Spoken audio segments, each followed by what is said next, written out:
ये पाकिस्तान की सियासत पर खुदकुश हमला का कौन लोग हैं। कोई इनकी से नहीं है, कोई इनको मानने के लिए तैयार नहीं है। ये गैंग ऑफ फाइव जो है और उनके ये 10-15 बच्चे, इन्होंने मुल्क को यरगमाली बनाने की साजिश की हुई है। इनसे कुछ नहीं निकलेगा। और अब अय्याज सादिक साहब मुस्ताफी होकर कंपेन करने जा रहे हैं, इसका मतलब है लाहौर भी कमजोर है।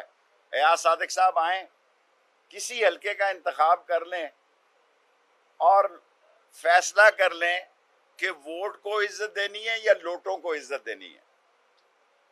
सारी 3.5 साल इन्होंने ये कहा कि वोट को इज्जत दो, और लक्ष्मी चौक में आसफ जरदारी ने वोट की इज्जत को लोटों के नाम से दफन कर दिया है। लोटों का कब्रिस्तान बना दिया उसने। और पाकिस्तान में कोई हल नहीं है मसाइल के अलावा। मसाइल को हल करने की इनमें सलाहियत नहीं है। इन्होंने नैब के केसेस में तरमीम की है। मैं भी नैब के केस की तरमीम के खिलाफ, जिस दिन कोर्ट खुलती हैं और ओवरसीज पाकिस्तानियों का 1 करोड़ वोट है जो पाकिस्तान को चला रहा है। जब मैं ओवरसीज का मिनिस्टर था उस वक्त 60-70 लाख थे। उस वक्त भी वो लोग शामिल नहीं थे जो गैर कानूनी तौर पर बेचारे सालम लेके या इस तरह। इस वक्त 1 करोड़ वोट है पाकिस्तानियोयों का, जो 31 बिलियन डॉलर भेज रहा है पाकिस्तान में। 31% महंगाई बढ़ी है, 31%। 45% गैस बढ़ी है, 54%। कल ईद से एक दिन पहले भी 1 रुपया 90 पैसे बढ़ाया है। 54% बिजली बढ़ी है, पेट्रोल 100 रुपया बढ़ा है। और जनाब इंतजार करें, गैस पे क़यामत का रेट आने वाला है। ऐसा रेट आना है कि इमरान खान को कॉल देने की जरूरत नहीं है। 18 तारीख को उसको कॉल देने की जरूरत नहीं है। मैं लाहौर इसलिए आया हूं कि लाहौर पाकिस्तान का हसास तरीन शहर है, पंजाब का दिल है। जब लाहौर जागता है तो फिर ये जाग जाता है। फिर ब्रिगेडियर नियाज जैसे लोग भी गोली नहीं चला सकते। लाहौर सोता है तो लंबा सो जाता है, लेकिन जब लाहौर जागता है तो सारे पाकिस्तान की तर्जमानी करता है। और इसी लाहौर ने देखा है कि 2 ब्रिगेडियरों को इसलिए नौकरी छोड़नी पड़ी कि उसने अपनी आवाम पर, और पाक फौज कभी भी, हमारी फौज अजीम है, अपने लोगों पे गोली नहीं चला सकती। गलती हो गई है चोरों को आगे ला के, लोग इनको एक्सेप्ट नहीं कर रहे। और इस गलती का एक ही अजाला है कि अक्टूबर-नवंबर के इलेक्शन और उसका जल्द ऐलान, और 17 मई को फेयर इलेक्शन। जिसने ये एलामिया बनाया था इंटरनेशनली अमेरिका ने, वो इतना बेवकूफ था, उसने इमरान खान को हीरो बना दिया। जिसने उस पर अमल किया वो उससे भी बड़ा बेवकूफ था कि इमरान खान और पीटीआई और मजबूत हो गई, उनके अपने घरों में घुस गई है। मैं आपको यकीन से कहता हूं कि दुनिया सियासत में मैंने इतने बड़े बेवकूफ नहीं देखे जितने परेशान हाल हम थे। साम्राज्य बयानिए ने और लोकल हैंडलर्स ने इस गलत तरीके से ये केस लड़ा कि हम छा गए, इमरान खान छा गया और ये दफना गए। इंशाअल्लाह ताला 17 मई को लाहौर से मैं अपील करने आया हूं। 17 जुलाई को लाहौरियों, आपने पाकिस्तान की तकदीर, आप ही की तरफ सबसे पहले पाकिस्तानी आए थे नजरिया पाकिस्तान में उजड़ के, जो आए थे, जो अपनी गर्दनें कटा के अपने बहनों को, अपने भाइयों को, बेटों को नेज़ों पे चढ़ा के आए थे, वो सबसे पहले लाहौर दाखिल हुए थे। इसी लाहौर ने नजरिया पाकिस्तान और पाकिस्तान को बचाना है। और 17 जुलाई को बेशक पैसे उनसे लो, पैसे नहीं छोड़ने, इनके हराम के पैसे हैं, ये हराम के पैसे हैं। एक कैंडिडेट को 3 करोड़ रुपया कम था तो उसने हलफ नहीं दिया, फिर वो फैसलाबाद से 3 करोड़ रुपया आया, डाले पे आया। फैसलाबाद वालों को पता था डॉलर महंगा हो जाएगा, इसलिए उन्होंने ज्यादा लिए। सो ये सारे लोग, लोटों का कब्रिस्तान लाहौर में बनेगा। जिस दिन 4 सीटें इमरान खान लाहौर से जीतेगा उस दिन लग पता जाएगा इनको, और फिर मरकज के इलेक्शन की भी तैयारी होगी। बाकी अगर कोई सवाल हो तो मैं हाजिर। ये बताइएगा कि आपने तौसीह की बात की, लेकिन उसको ज़रा मज़ीद क्लियर कर दीजिएगा कि तौसीह में क्या मामलात हैं, क्या उसमें तमाम जमातें और ख़ासकर पाकिस्तान मुस्लिम लीग नून का क्या स्टांस है? देखें, मैं बड़ा मुश्किल सवाल आप मुझसे कर रहे हैं। मैं फौजी इलाके में रहता हूँ, मेरे हलके में ट्रिपल ब्रिगेड भी और GHQ भी और एयर हेडक्वार्टर भी, पता मुझे सब कुछ है, लेकिन मैं तबसरा नहीं करता। आसिफ जरदारी, फजलुर रहमान और शहबाज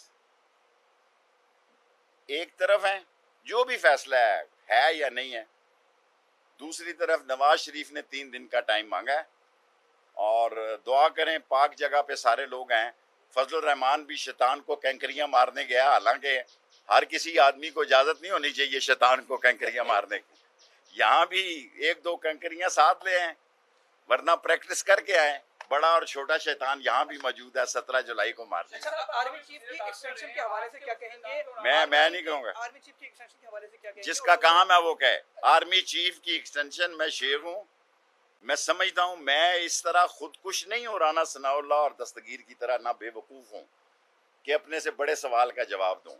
आर्मी चीफ की एक्सटेंशन जिन्होंने करनी है, जैसे वो जवाब दें। मैं खुदकुश सियासतदान नहीं बनना चाहता। शेख साहब, ये बताइएगा कि आपने भी अभी श्रीलंका के बारे से बात की, कल PTI के रहनुमा ने भी की। सर, वाकई हालात इतने देखें, अगर सिर्फ लाहौर में ज्यादती हुई तो लाहौर ही काफी है श्रीलंका बनाने के लिए। लाहौर अकेला श्रीलंका की आबादी से बड़ा शहर है।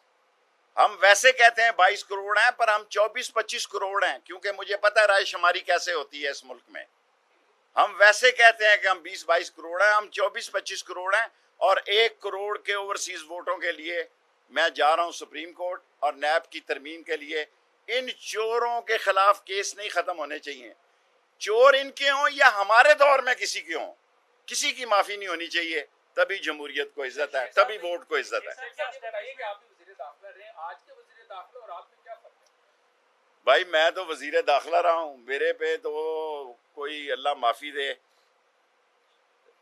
मैंने आर्मी चीफ को राना शेर अली के वालिद की स्टेटमेंट भेजी है कि ये 22 अफराद का कातिल है। आर्मी चीफ को भेजी है, DGISI को भेजी है, DGMO को भेजी है, DGMI को भेजी है। सबके एड्रेस मेरे पास हैं, सबको उसकी प्रेस कॉन्फ्रेंस की है। ये आदमी इस काबिल है, इसको आप लोग सलूट मारेंगे। फर्क मेरा ख्याल है मैं शरीफ आदमी हूँ। नवाज शरीफ नहीं हूँ, शरीफ आदमी हूँ। नवाजुद्दीन ने कहा था कि जो राना सनाउल्लाह पे केस बनाया गया वो झूठा है। मुझे नहीं पता, मुझे नहीं क्या पता। ये केस झूठा है, सच्चा है? मुझे नहीं पता, जिसने कहा वो जाने और जिस पे बना वो जाने। शेख साहब, IMF क्या आवाम का मिजाज देखकर एस्टेब्लिशमेंट ने यू टर्न ले लिया? देखें, आवाम के मिजाज, हम एस्टेब्लिशमेंट का हिस्सा है। हमें अपनी अजीम फौज पे फख्र है, हमें नाज है अपने पे, और उन्हें आवाम की नब्ज़ भी समझनी चाहिए। जहाँ वो अपनी नब्ज़ों को देखते हैं, वहाँ आवाम की नब्ज़ भी समझनी चाहिए। ये चोर, मनी लॉन्डर, डाकू लोग, इनसे नफरत करते हैं। और मकबूल क़यादत जो है इस वक्त, जिस तरह सारे सूबों में जो है वो इमरान खान की है।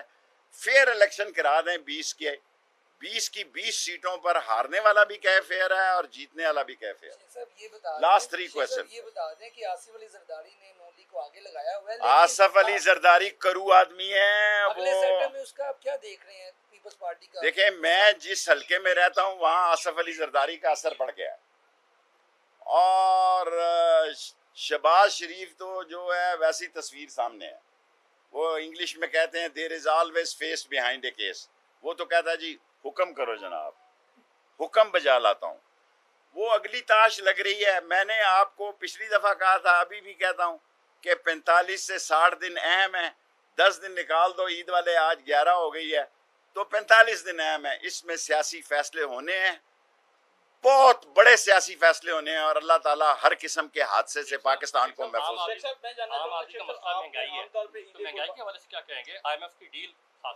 देखें, महंगाई के मसले को इन्होंने जिस तरह पेश किया है, इमरान खान ने वक्त भी IMF थी, हमने भी IMF से पैसे लिए हैं।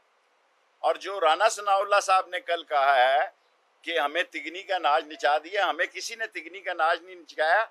अब इनको जहां से पैसे मिलेंगे, वो जिस शर्त पे मिलेंगे वो मैं आपको बताऊंगा, लाहौर में बताऊंगा, इस्लामाबाद में नहीं बताऊंगा। अच्छा शेख साहब, आपने आमतौर पे ईद कुर्बान के मौके पर कहते रहते हैं कि ईद कुर्बान से पहले कुर्बानी होगी। अब कुर्बानी तो हुई है, अब अवाम की इतनी इसके बड़ी बाद के क्या पेट्रोल में कुर्बानी हुई, गैस में कुर्बानी हुई, बिजली में कुर्बानी हुई, घी पे कुर्बानी हुई, आटे का कहत भी पड़ सकता है, आटे की शॉर्टेज भी आ सकती है। इंसानों की कुर्बानियों को अल्लाह कबूल कर ले और माफ़ी दे दे इन चोरों और लुटेरों, और पाकिस्तान में अमन रहे। पाकिस्तान खुदा न खास्ता श्रीलंका शेख ना साहब आपकी पेशेंट गोइयां बड़ी मशहूर होती हैं। शेख साहब आपकी पेशेंट गोइयां बड़ी एक तरफ पेशेंट गोइयां बड़ी मशहूर होती हैं आपकी। ये बता दें, नवाज शरीफ साहब के पास तो पासपोर्ट भी है, क्यों नहीं आते पाकिस्तान? है, आपने नहीं कोई जवाब देना। हमारे वक्त तो चलो हमने पासपोर्ट इशू नहीं किया था, अब तो पासपोर्ट भी उनके पास है और वीज़े की भी उनको ज़रूरत नहीं। एक भाई उनका प्राइम मिनिस्टर है, दूसरा उनका भतीजा चीफ मिनिस्टर है, और सारी कैबिनेट उनकी लाइन में फैसले लेने वहाँ जाती है। ये मैंने आपसे खुद सवाल किया है कि वो क्यों नहीं आ रहे, और एक दिन में, क्योंकि मैं ख़वातीन के ख़िलाफ़ कोई बात नहीं करता, लेकिन लोगों पे छोड़ता हूँ कि एक दिन में लाहौर की अदालत में 4 दफ़ा पासपोर्ट की एप्लीकेशन के लिए 4 अदालतें बनी। दुनिया में कहीं बनी हो तो मुझे बताएं, आखिरी में दरखास्त वापस ले लें।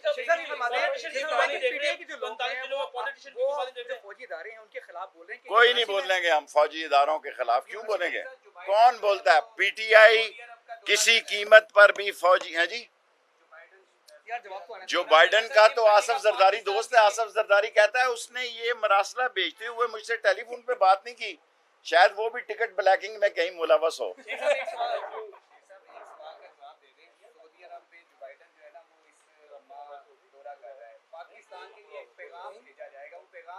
पाकिस्तान के बहुत सारे लोग सऊदी अरब में दौरा कर रहे हैं। सऊदी अरब हमारा अजीज मुल्क है, उसके फैसले हमारे सर आंखों पर हैं, लेकिन पाकिस्तान में पीटीआई के पास ऐसा नौजवान बाशऊर आ चुका है कि वो सिर्फ सोशल मीडिया को नहीं देखता।